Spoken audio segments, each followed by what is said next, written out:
సోదరి కవిత గారికి అభినందనలు. మీ పార్టీలో కొంత సంతోషము కొంత బాధ రెండు కలుగుతా ఉన్నాయి.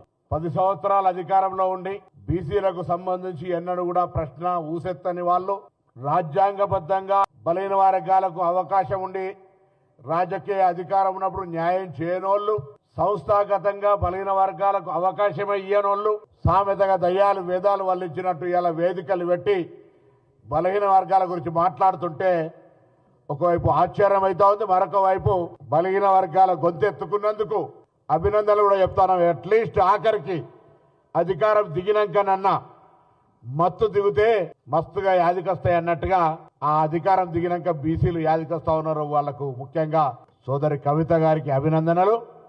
మీ పార్టీల ప్రభుత్వాన్ని అడిగే ముందు తెలంగాణ రాష్ట్ర సమితి ఎలియాస్ భారతీయ రాష్ట్ర సమితి మీ పార్టీలో ఉన్నటువంటి అధ్యక్ష పదవిని, కార్యనిర్వాహక అధ్యక్ష పదవిని, శాసనసభ పక్ష నాయకుడిని 3 పదవులల్లా ఒకటి ఉంచుకొని ఒకటి బీసీలకు, ఒకటి ఎస్సీలకు, ఉపసభానాయకత్వం ఒకటి మైనారిటీలకు ఇలా అవకాశం ఇచ్చి మీ నిబద్ధతను చాటుకొని ప్రభుత్వాన్ని ప్రశ్నించే అవకాశాన్ని తీసుకోమని కోరుతా ఉన్నా.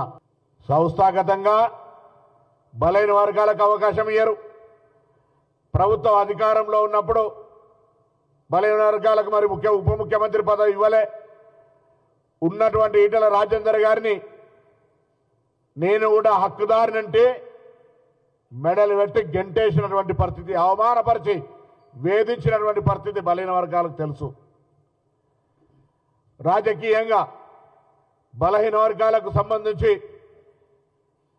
మీ ప్రభుత్వం అధికారంలో ఉన్నప్పుడు పేద విద్యార్థులు చదువుకునేటువంటి పిల్లల మెస్ ఛార్జీలను కూడా